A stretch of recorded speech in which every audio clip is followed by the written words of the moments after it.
Bonjour à toutes et à tous, c'est Manuel Correa. Dans cette vidéo, je vais vous montrer certaines nouveautés de Photoshop CC 2022. Au programme, on va voir que l'on peut maintenant commenter les fichiers qui sont partagés en ligne. Nous verrons aussi qu'il y a une meilleure prise en charge du processeur graphique avec certains filtres et d'autres choses. On peut maintenant copier-coller des objets vectoriels depuis Illustrator directement dans Photoshop, tout en gardant bien sûr le côté vectoriel, mais aussi l'organisation des calques qu'il y avait dans Illustrator. Une amélioration assez spectaculaire concernant l'outil de sélection d'objets. Dans Photoshop, vous allez voir, c'est très intéressant. Et bien sûr, de nouveaux Neural Filters avec lesquels on va pouvoir faire des trucs plutôt complètement cinglés. Une nouveauté concernant les dégradés, on va pouvoir maintenant appliquer d'autres méthodes que la méthode classique. Je ne parlerai pas dans cette vidéo de la mise à jour de Camera Raw, je vais faire une autre vidéo pour ça.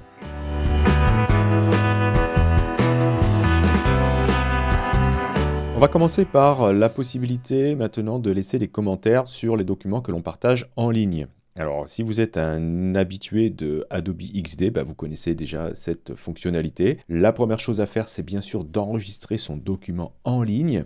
Lorsque vous faites fichier enregistré sous, eh bien, vous pouvez décider de l'enregistrer sur le Creative Cloud, donc en ligne. Ça va vous créer un document Photoshop avec un C ajouté, donc un PSDC. Ensuite, vous allez cliquer sur la petite icône ici en haut à droite avec le petit personnage là, d'accord, pour partager le document. Et dans ce cas, vous allez pouvoir indiquer ici les personnes que vous souhaitez inviter. Donc il suffit de rentrer leur email en fait. Moi, comme j'ai déjà les droits, je vais pouvoir me laisser un commentaire. Vérifiez avant, en cliquant sur modifier ici, que vous avez la possibilité de laisser les commentaires pour les personnes qui disposent du lien.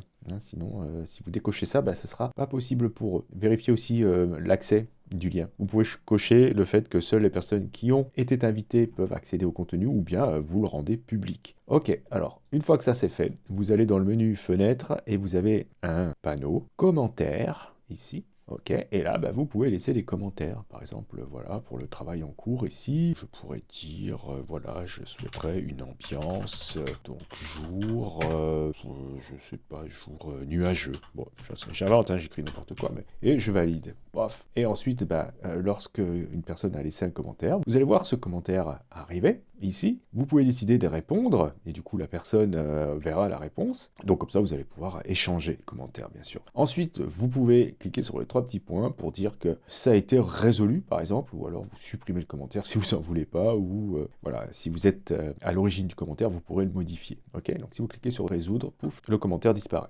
Alors, à partir de ce panneau commentaire, vous pouvez ici décider de partager. Ça va ouvrir en fait ce que je vous ai montré tout à l'heure en cliquant sur le petit avatar en haut à droite ici. Voilà. Bien, alors on va voir maintenant une chose intéressante concernant la prise en charge plus intensément du GPU, c'est-à-dire du processeur graphique. Si vous faites CTRL R ou commande R, vous avez les règles qui vont s'afficher. Eh bien, sachez que à présent, les règles et les repères sont directement gérés par la carte graphique, ce qui n'était pas le cas jusqu'à présent, et ça pouvait générer quelques bugs. Bon, moi, j'ai pas eu l'occasion de relever des bugs avec la règle, mais voilà, sachez que pour certaines personnes avec de très gros documents, c'est déjà arrivé. Et maintenant, depuis que c'est géré par la carte graphique, il y a moins de bugs. Le processeur graphique va aussi gérer maintenant le filtre d'effet de peinture. Par exemple, je vais utiliser cette image de chien. Je vais aller dans le menu filtre. Vous avez un truc dans esthétique, peinture à l'huile. Voilà. Et bien maintenant, l'aperçu est en temps réel. Avant, il y avait un petit temps, c'était pas tout à fait en temps réel, parce que c'était pas géré par la carte graphique, c'était géré directement par le processeur de la carte mère. Maintenant, c'est super fluide.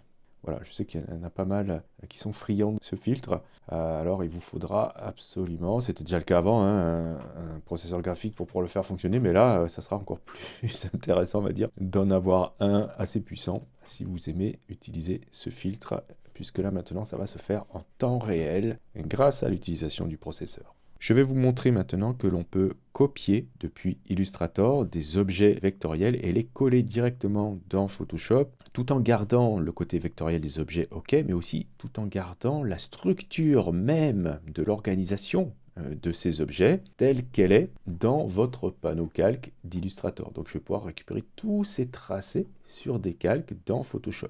Alors comment on fait ça? Bien, tout simplement, vous sélectionnez les objets que vous souhaitez, vous les copiez, CTRL-C ou COMMANDE-C, et dans Photoshop, vous collez, CTRL-V ou COMMANDE-V. Ce qui est nouveau, c'est ici, Calque. Voilà, cette option n'existait pas auparavant. Avant, on pouvait coller un objet dynamique, coller la forme ou l'illustration sous forme de pixels, donc du coup, ce n'était plus vectoriel, ou bien uniquement le tracé, ou bien uniquement le calque de la forme, c'est-à-dire votre forme en ombre chinoise. Ici, je vais laisser bien sûr cocher calque. Vous avez une petite information ici qui vous dit que, bien que ça va conserver les attributs Illustrator, la structure de calque et le positionnement relatif. Vous validez avec OK, et poum, voilà, ça arrive. Alors là, c'est un petit peu gros. Et voilà, je peux poser ça là, tranquillou. Et du coup, eh bien, non seulement j'ai tous mes tracés qui sont sur des calques Photoshop, mais en plus, ça garde le côté vectoriel. C'est-à-dire que si je sélectionne un objet, alors là, je ne les ai pas renommés, alors c'est un peu bête, mais donc c'est important de renommer ces éléments. On va pouvoir, voilà, si j'identifie, voilà, ici mon orange, eh bien, changer sa couleur. Hein, d'accord? Je sélectionne l'objet avec l'outil de sélection de tracé. Je peux changer le fond comme je le ferais dans Illustrator. Okay, et c'est tout à fait vectoriel, c'est-à-dire que si je prends la plume, je vais pouvoir ajouter des points, déplacer mes points, etc. etc. Donc ça, c'est plutôt cool. Alors, souvent on me dit, ouais, quand je travaille avec des objets vectoriels dans Photoshop, quand je zoome, c'est pixelisé. Eh bien oui, c'est pixelisé parce que l'affichage de tous les objets dans Photoshop est pixelisé, même les objets vectoriels. Ce qui compte quand on travaille avec les objets vectoriels dans Photoshop, c'est de les regarder à 100%. Et là, vous voyez que c'est tout à fait nickel. Et si vous faites un agrandissement, ça ne va pas pixeliser. Okay, par contre, il y a des petites limitations à ça. Si vous avez des objets, comme c'est le cas ici pour mon contour, qui ont des effets particuliers. Vous voyez, ça c'est un contour qui a un profil appliqué. Okay, lui, non. Eh bien, regardez, je vais sélectionner ces deux objets, je vais les copier. Je vais aller dans Photoshop, je vais les coller. Et là, je choisis Calque. Et j'ai une petite alerte qui me dit « Une partie de ce contenu sera pixelisée ». Alors je clique sur « Continuer » et on va s'apercevoir qu'il s'agit, j'aurais dû cacher les autres, je m'en excuse, mais c'est pas bien grave, si j'ouvre ce calque, il s'agit en fait de la ligne, celle-ci qui a le profil de contour qui est appliqué, et elle a été pixelisée. Alors si vous voulez pas que ça arrive, il faudra bien sûr vectoriser le contour dans Illustrator. Alors je vais tout supprimer pour vous montrer qu'il y a d'autres limitations, notamment avec les dégradé. Voilà, ça c'est un dégradé. Il n'a pas encore été décomposé dans Illustrator. Et bien, si je le copie directement dans Photoshop, il ne sera pas vectorisé, il sera plutôt pixelisé. Donc voilà, c'est un calque de pixels. Ça c'est pareil, si vous souhaitez importer un dégradé dans Photoshop, depuis Illustrator, décomposez-le. Bon, le problème c'est que vous allez vous retrouver avec énormément de tracés. Donc ça voudrait dire qu'on ne pourra pas utiliser des dégradés dans les masques vectoriels d'Illustrator, si vous voulez faire un copier-coller et garder tout le côté vectoriel. L'autre limitation, concernant justement les masques vectoriels, ici vous voyez j'ai un objet qui a un masque vectoriel, regardez ici, il est là, ok. Eh bien, si je sélectionne mon groupe, que je le copie, je vais le coller dans Photoshop, eh bien, vous allez voir que là aussi, il y a une partie qui sera pixelisée. C'est l'objet qui a été masqué. Si j'ouvre le groupe, voilà, vous voyez que l'ellipse ici, qui est découpée par le masque, est pixelisée. C'est un calque de pixels. Donc ça, c'est un peu gênant quand même. Ce sera la même chose avec les masques d'écrêtage. Donc je sélectionne cet objet, je vais dessiner à l'intérieur, allez, une forme plus claire, comme ça. Hop.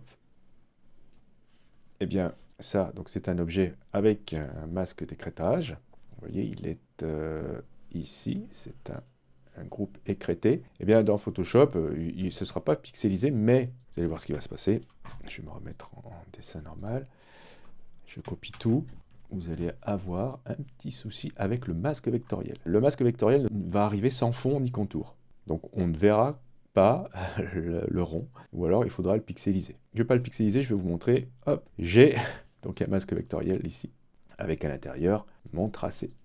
Donc voilà quelques petites limitations quand même à ce copier-coller depuis Illustrator, mais bon, c'est déjà pas mal de pouvoir le faire avec des objets simples pour pouvoir ensuite faire des choses intéressantes dans Photoshop. Allez, voyons voir maintenant une petite amélioration au niveau de l'outil de sélection d'objets qui se trouve ici. Vous avez maintenant dans la barre des outils, là, ce qu'on appelle le Finder d'objets qui est activé par défaut. vérifier que c'est coché si vous voulez vraiment que ça fonctionne. Et vous avez là des petites options qu'on va détailler. Bon, quand vous ouvrez une image et que vous activez cet outil, vous avez cette icône-là qui se met à tourner, vous allez voir.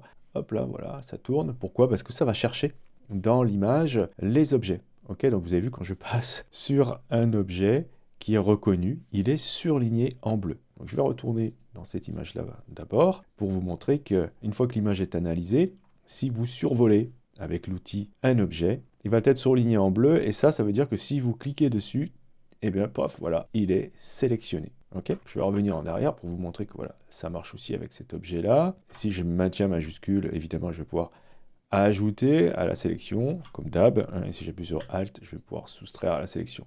Alors, notez que c'est pas non plus parfait, hein. Regardez si je zoome, bah, pour cet objet, ça n'a pas été tout pris. Eh bien, c'est pas grave, il suffit de choisir cette icône ici.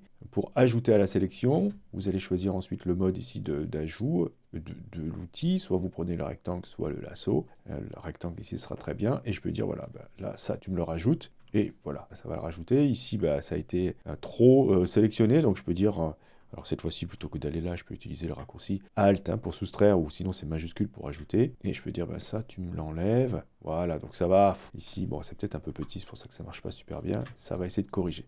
Donc ça, c'est une petite avancée avec l'outil sélection d'objets qui est ma foi sympa. C'est pas parfait, vous avez vu, mais on peut vite fait corriger et bien sûr on peut à tout moment prendre d'autres outils hein, pour peaufiner cette sélection. Je vais vous montrer que si vous cliquez là, voilà ce que ça fait, ça me montre tous les objets qui ont été identifiés dans l'image. Alors là, vous avez des options sur la petite roue crantée. Déjà là, vous avez la soustraction d'objets. Hein. C'est déjà coché, ça va rechercher et soustraire automatiquement un objet dans une région définie. Donc lorsque vous allez, voilà, quand vous voyez la petite animation, si ça manque, s'il y a un truc qui manque, il suffira de repasser avec l'outil par-dessus. Alors, il faudrait peut-être faire un test là, par exemple. Là, il manque un bout, alors je le sais, par ici. Je vais appuyer sur Alt, voilà, pour soustraire. Et si je fais ça, tac, ça va aller chercher à soustraire la partie qui était trop sélectionnée. Qu'est-ce qui se passe lorsque je le désélectionne et que je refais à nouveau Alt pour aller chercher là-dedans? Eh bien, vous voyez, ça ne fait rien du tout, en fait, ça. Ça va juste faire un rectangle de la partie que j'ai soustrait. Ok? Donc voilà la différence, en fait, hein. C'est ça. Donc il faut bien cocher ça et bien choisir qu'on soustrait, hein, quand même. Hein. C'est pas lui qui décide tout seul. Hein. Donc vous appuyez sur Alt et vous entourez la partie que vous devez à nouveau analyser. C'est comme là, ici. Ben là, je vais prendre le lasso plutôt. J'appuie sur Alt et hop. Voilà. Donc voilà comment vous pouvez rapidement corriger. Donc on va s'amuser à voir les limites de ça avec le petit chien de tout à l'heure. On verra ça après. Donc ici on a deux adorables petits chiots. Voilà, donc si vous avez l'option de sélection des objets automatiques qui est cochée là, eh bien il va en fait vous les montrer. Hein, c'est pas sélectionné. Hein, il faut absolument ensuite cliquer sur les zones bleues hein, pour les sélectionner. Et si vous voulez ajouter à la sélection, il faut appuyer sur majuscule. Hein. Voilà, ça ne se fait pas tout seul. Les limites ici, c'est que ça ressemble un petit peu à la commande sujet avec les animaux. Les poils ne sont pas vraiment pris en compte. Hein. Regardez si je duplique ce contenu de calque sur un nouveau calque et que je crée par-dessous plutôt un calque de remplissage que je vais mettre entre les deux. Voilà, et bien on s'aperçoit que le détourage n'est pas parfait. Bon, c'est pas grave, vous pourrez à tout moment modifier, avant hein, bien sûr de le copier, modifier votre sélection avec les outils qu'on connaît déjà, c'est-à-dire sélectionner et masquer. Ok, et là vous allez pouvoir voilà, aller chercher, faire une détection des contours ici, voilà, pour retrouver les petits poils. Vous voyez, ça va très vite en fait. Hein. Et là, le résultat sera infiniment plus juste. Vous voyez. Bon, il y a encore des choses à corriger, mais voilà, je vous ai montré vite fait le principe. On va par contre voir que des fois ça marche pas du tout. Voilà, par exemple ici, les objets tels que la bouteille voilà, sont identifiés, mais pas à l'intérieur du verre. Ok, là le verre il n'est pas pris en entier. Bon, on peut comprendre aisément pourquoi, hein, parce que là on atteint les limites de l'algorithme. Là c'est pareil. Là le gâteau par contre il fonctionne très bien. L'espèce de tarte là ça marche bien. Par contre l'assiette, je veux dire, si je veux sélectionner la part qu'il y a dans l'assiette, bizarrement, tac, ça me sélectionne que dalle. Ça marche pas du tout. La fourchette, elle est à moitié comprise. Et je suis très étonné que là, ça ne me l'ait pas sélectionné. Donc évidemment, je peux à tout moment hein, faire, hop, ça, j'entoure cette partie-là. Tac, voilà, ça me sélectionne. Ça, c'est vraiment le comportement de ce qu'il y avait déjà avant, hein. Vous n'êtes pas obligé, hein, d'utiliser le Finder d'objets. Voilà. Vous pouvez le désactiver parce que c'est gênant d'avoir ces trucs bleus qui apparaissent, surtout quand ça marche pas trop bien. Et là, bon, vous avez vu, hein, si je l'entoure avec l'outil de sélection d'objets, bah, ça marche. Pour cette partie-là, en tout cas. On va continuer à voir ce qui se passe dans les options. On a ici le mode de fonctionnement du Finder d'objets. Par défaut, il est sur actualisation automatique, hein, c'est-à-dire qu'on va en permanence chercher automatiquement les objets, ce qui vous permet, voilà, de pouvoir les identifier lorsque vous les survolez. Vous pouvez décider de faire une actualisation manuelle. Ça, ce sera utile, par exemple, lorsque vous travaillez sur des calques séparés, que vous voulez analyser calque par calque, mais le faire manuellement, c'est-à-dire que vous allez devoir cliquer sur cette icône pour que, voilà, elle se mette à tourner et analyse ce qui se passe dans le calque. Je vais vous montrer une image, par exemple celle-ci, vous vous rappelez, voilà ce que c'était. Si je suis en manuel, je vais avoir cette petite alerte ici, vous voyez, j'ai un petit point d'exclamation là pour dire que là, il n'y a rien d'analysé, hein. Donc si je passe sur les objets, bah, rien ne se passe. Et aussi, si je souhaite sélectionner un objet avec l'outil de sélection d'objet, eh bien, ça marche pas super. Oui. Pareil pour la maison, si je fais ça, je l'entoure comme ça. Oui, c'est pas très efficace. En revanche, si je l'active, je clique dessus manuellement, du coup, hop, maintenant quand je vais survoler les objets, vous voyez, la maison, elle est beaucoup mieux identifiée que tout à l'heure. Et la lune, si je l'entoure grossièrement comme ça, eh ben, elle est toute sélectionnée. En fait, ça a vraiment une importance capitale. La recherche en fait des objets, ça rend plus efficace l'outil. Donc, je vous conseille de le laisser sur automatique, comme ça, vous vous occupez pas de ça.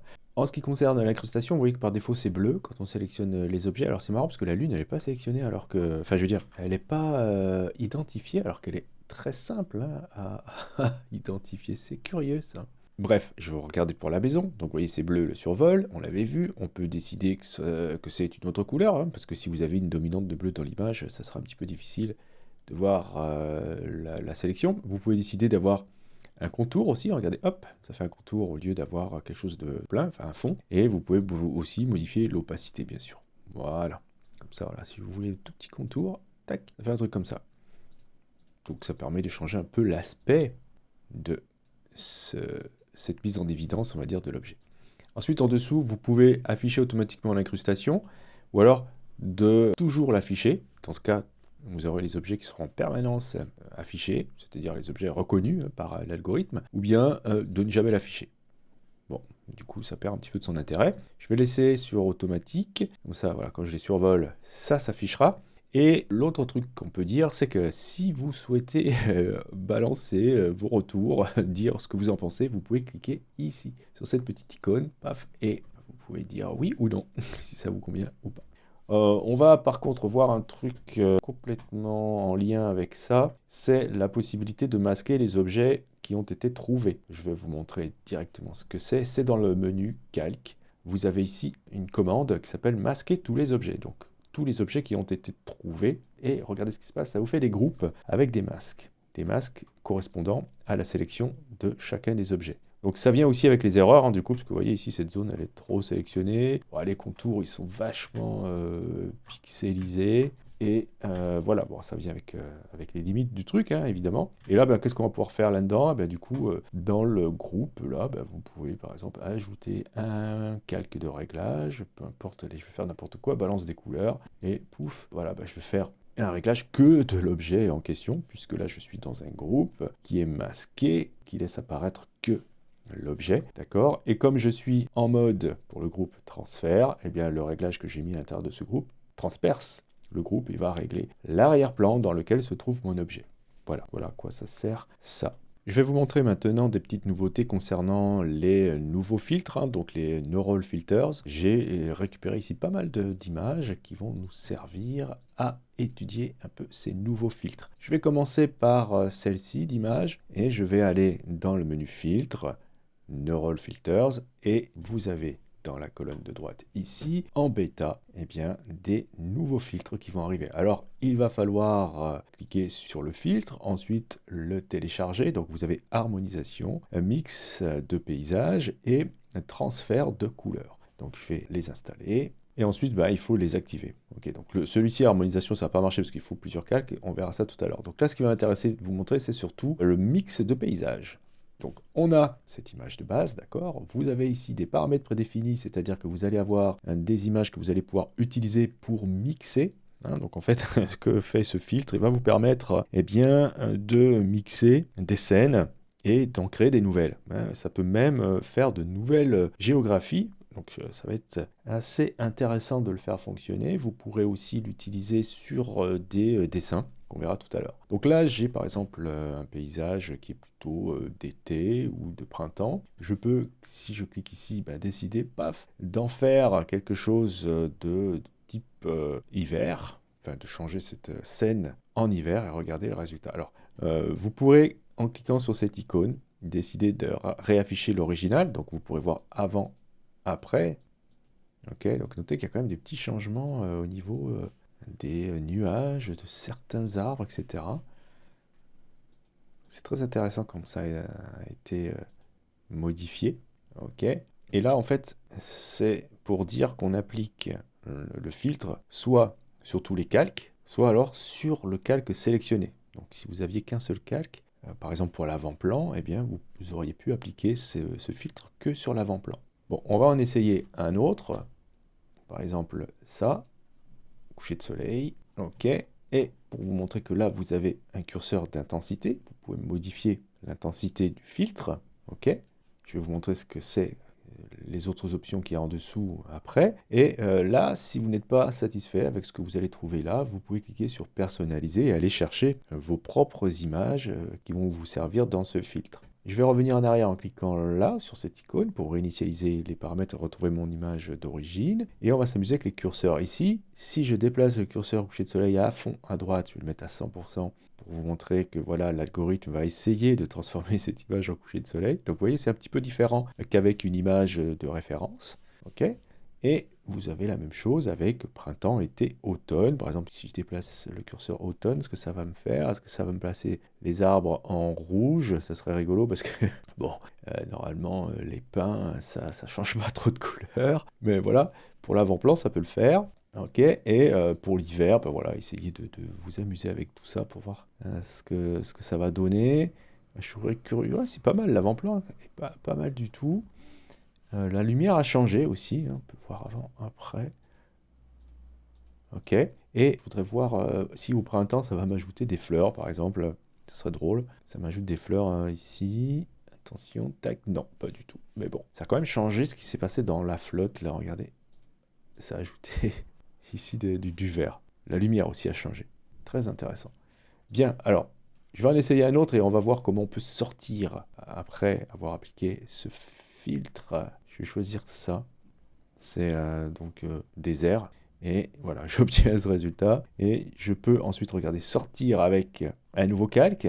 Ou alors directement sur le calque actif. Je vous le déconseille, sinon vous abîmez le calque actif. Ou sinon sur un calque qui serait éventuellement masqué. Ou sur un filtre dynamique. Ou carrément dans un autre document. Donc ici, je vais choisir nouveau calque. Je valide avec OK. Et voilà ce que ça me fait. Ça me fait évidemment un autre calque avec le résultat.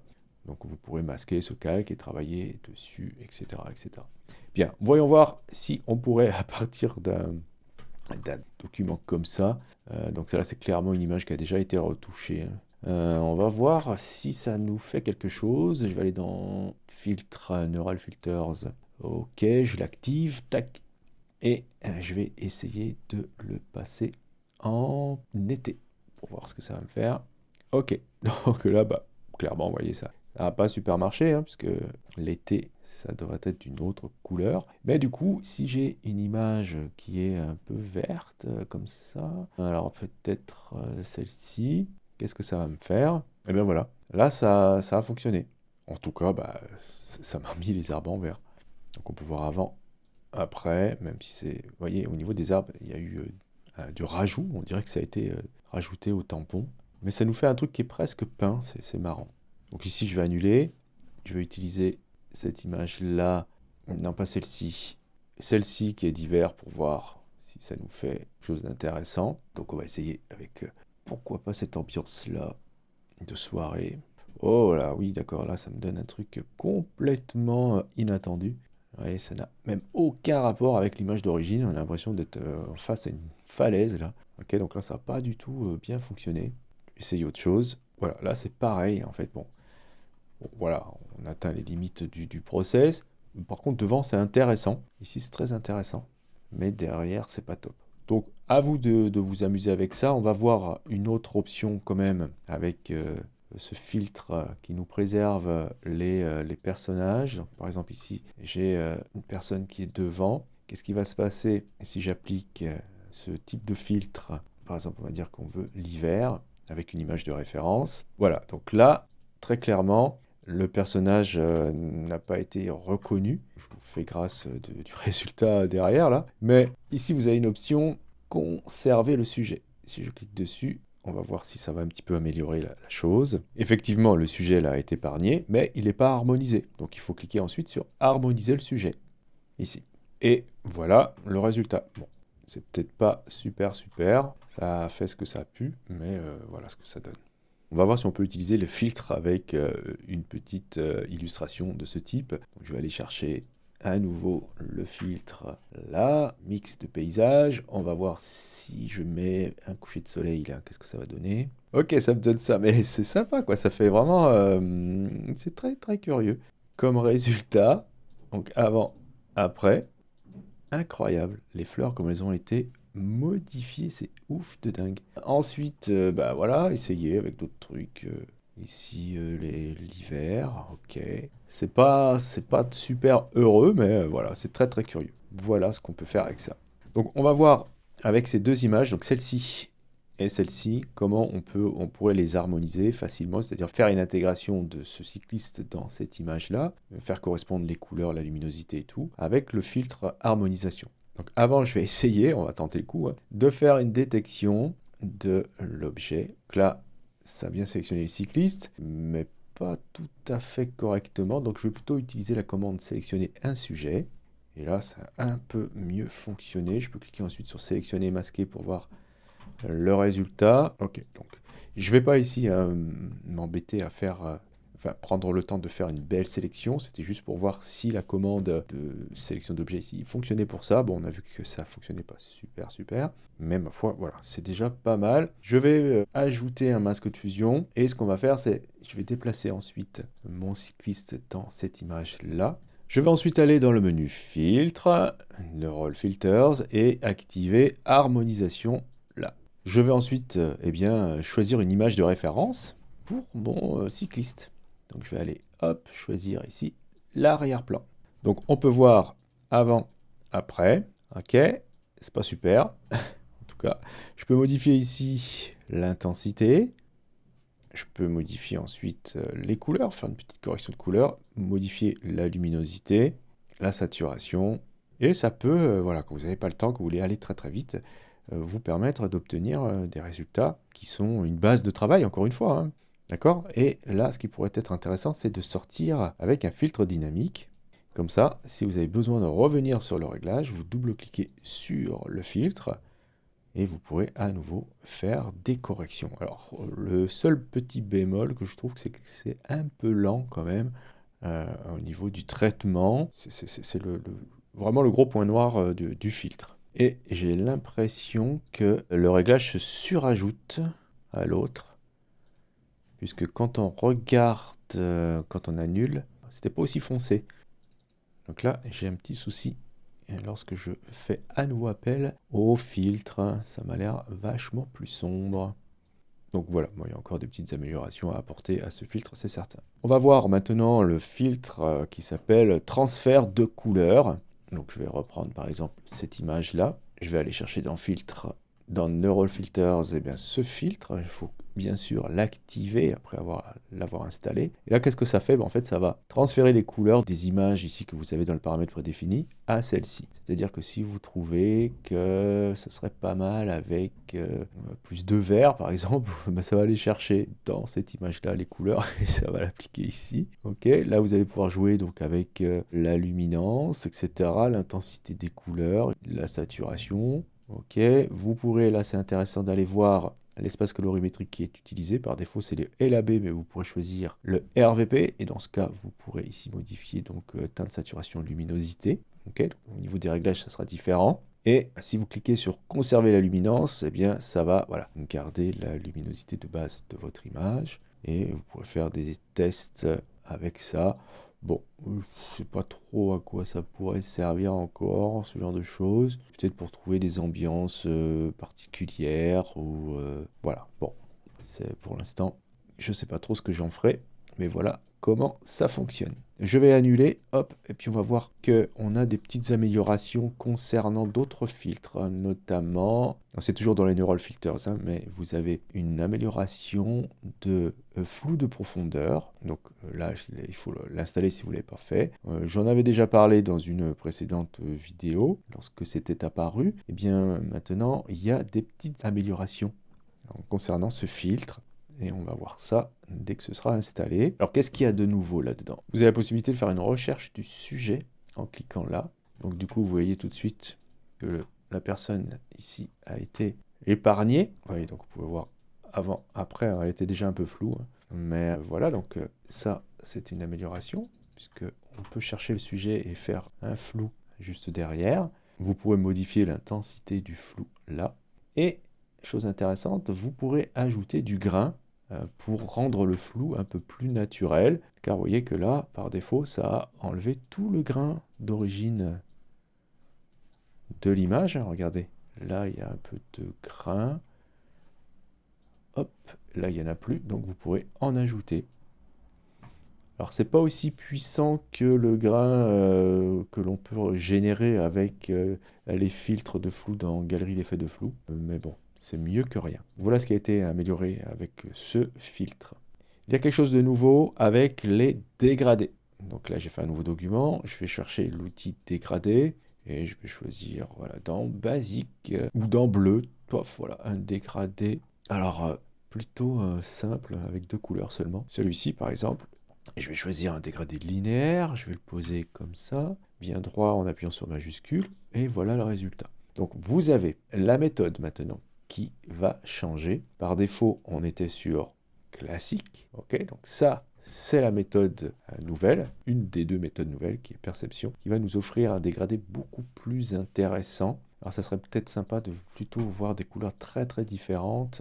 Hop là, avec par exemple ça, un dégradé comme ça. Alors, il faut bien connaître l'outil dégradé dans Photoshop, c'est hyper important, c'est très puissant. Regardez de ma playlist si vous ne savez pas l'utiliser, j'ai fait une vidéo là-dessus il y a pas mal de temps. Donc voilà, je le pose, et là vous voyez qu'avec ce mode, cette méthode plutôt, perception, on a un dégradé qui apparaît juste. Comparé, regardez, avec celui qui était classique. Donc je vais créer un autre calque, je vais choisir ici classique, et je vais hop, faire l'ancienne version. Voilà, donc ça c'était avant.